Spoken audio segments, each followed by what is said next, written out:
Operation जे प्रथमदा असे झालं की गडचिरोली C60 ने 3 दिवस 3 रातचे इतके लांब ऑपरेशन अत्यंत होस्टाईल टेरेनमध्ये त्यांनी ऑपरेशन एक्झिक्यूट केलं आणि जे नियरेस्ट पगडंडी होते जिथपर्यंत तुम्ही पोहोचू शकता त्यापासून 14 किलोमीटर अंतरावर आमचे हे ऑपरेशन सुरू होतं आणि 3 दिवसात 3 रात चाललेल्या ऑपरेशनमध्ये एकूण 7 जहाड माओवाद्यांना कंठस्थान घालण्यामध्ये गडचिरोली पोलिसांना यश प्राप्त झाले.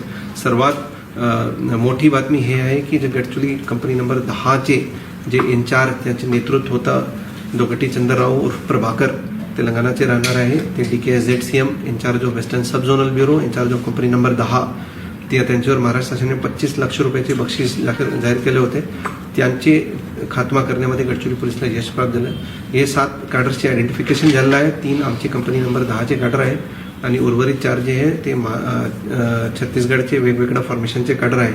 एकूण 7 माओवाद्यांवर महाराष्ट्र शासनाने 71 लाख रुपयाचे बक्षीस जाहीर केले होते आणि हे पूर्ण operation ADG special ops doctor Shering Dorje sir, IG anti Naxal operation Sandeep Patil sir, DIG Gadchiroli Ankit Goyal sir, DIG CRPF Ajay Sharma sir यांच्या नेतृत्वाखाली गडचिरोली पोलिसांनी एक्झिक्यूट केलेलं आहे. ते आमचे शूरवीर जवान दीपक मडावीला आम्ही आदरपूर्वक श्रद्धांजली अर्पण करतो आणि जे उर्वरित आमचे कॅडर राहिलेलं आहे त्यांना परत मी आवाहन करतो की जे पण आमचे राहिलेला कॅडर आहे ते आत्मसमर्पण करून मुख्यधारामध्ये या, नाहीतर गडचिरोली पोलीस आणखी नक्षलविरोधी अभियान तीव्र करणार.